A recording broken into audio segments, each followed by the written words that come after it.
What you don't need right now is this sort of just uncertainty when you're giving out basics around jobs numbers. The unemployment rate is rising. Hiring is slowing. July's jobs report was the worst since the pandemic. Prices are up. Investment in this is down. This is not a partisan position. This, to me, is the worst of Donald Trump that gets at the conspiracy theories, the idea that the 2020 election was stolen when clearly it wasn't. Yesterday, we covered Donald Trump's new abysmal economic report, from terrible job numbers to rising inflation, rising unemployment, underperforming GDP as just a couple of highlights. Well, instead of accept that his policy is garbage and acknowledge that he caused this, he fired the BLS commissioner. And we have a CNN panel discussing this and more, why it's dangerous, scary, and dumb. But first, if you can, take a moment, leave us a like. It helps us out a ton, and we'll get right to the content. The unemployment rate is rising. Hiring is slowing. July's jobs report was the worst since the pandemic. Prices are up.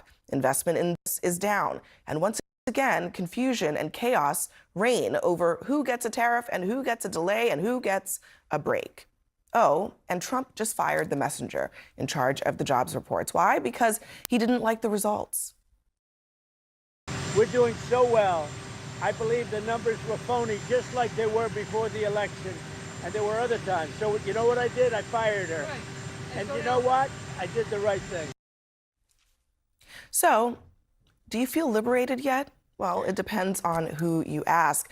This firing of the head of the Bureau of Labor Statistics is, I think, one of the more stunning things that Trump has done, not because people in Washington will be stunned, but because of the ripple effects that it will have. It does two things, really. It first solidifies the unqualified nature of the Trump cabinet and overall administration. Obviously, this isn't a cabinet person, but the only way to keep your job in the Trump admin clearly is through loyalty, not any qualifications. It also gives the game away that Trump just attacks those who report on him negatively, even if the report is objectively true, which shows further that we can't trust any claim Trump's ever made about media or the Democrats, and those who do are clearly brainwashed. The job numbers get even more concerning, however, the deeper you dive into them. Manufacturing has lost jobs for multiple months in a row. Government and retail lost jobs. The main reason that we were in the positive was because of healthcare jobs added. And as Trump pulls people off of healthcare, what do you think happens to many of those jobs? It's really a scary spot for the U.S. economy to be in. There's going to inevitably have to be a private sector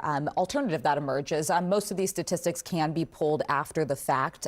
Even if the government tries to flood the numbers or fudge them, there is a way that we're going to be able to get that data. But keep in mind, he's toyed with the idea of firing Jerome Powell on a number of occasions. That's something that's much more difficult for him to do. There are checks in place. His lawyers, I bet, have advised him against doing so. This is something that's technically within his purview to do. But I think it raises concerns naturally if you're going to put somebody in place who's going to be a bit more favorable to you. Are they going to inflate the numbers as we see them?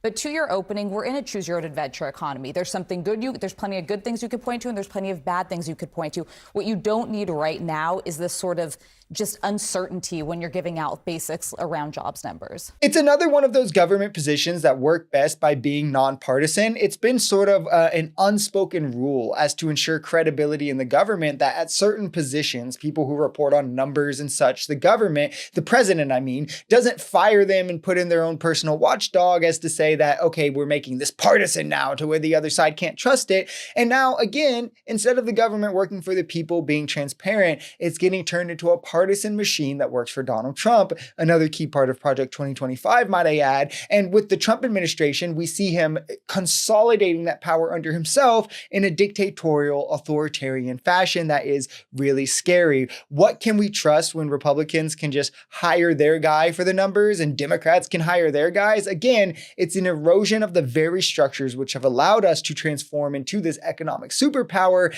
in favor of short-term political gain, where in the long, it hurts us economically, hurts stock investors, hurts the globe who relies on these numbers. I mean, there's no justification for any of this. He just wants no one who will report negatively on him to have a job in the government. This is not a partisan position. This, to me, is the worst of Donald Trump that gets at the conspiracy theories, the idea that the 2020 election was stolen when clearly it wasn't. These job numbers weren't flubbed. This is a reaction to Donald Trump's tariffs that, at least in the near term, at least the job market did not necessarily like. I think that's absolutely right. And what scares me here is this notion of, if you don't give me jobs numbers I like, I will fire you.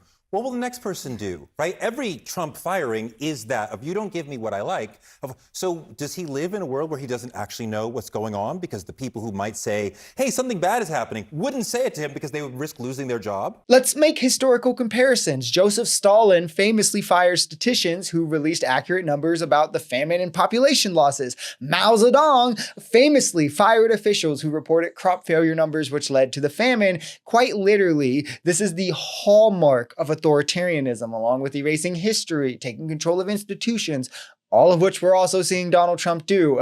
But the left was wrong for calling him a fascist and a Nazi and all of these things. Like, we're seeing it play out again, but of course, MAGA will hand wave all patterns of behavior, all clear actions of authoritarianism, and then in the same breath try to tell us that the real authoritarianism was the Walmart making them wear a mask when they went to shop or having a vaccine mandate at their job. It's literally so hilariously juvenile to dive into the legitimate MAGA worldview that it becomes equally frustrating. Trump is going to fire anyone who lets us know that he did a bad job. It's so obvious. And him and his cult are going to take this and pretend instead that when he gets the partisan numbers for everything and everything looks in his favor, that he was the greatest president of all time.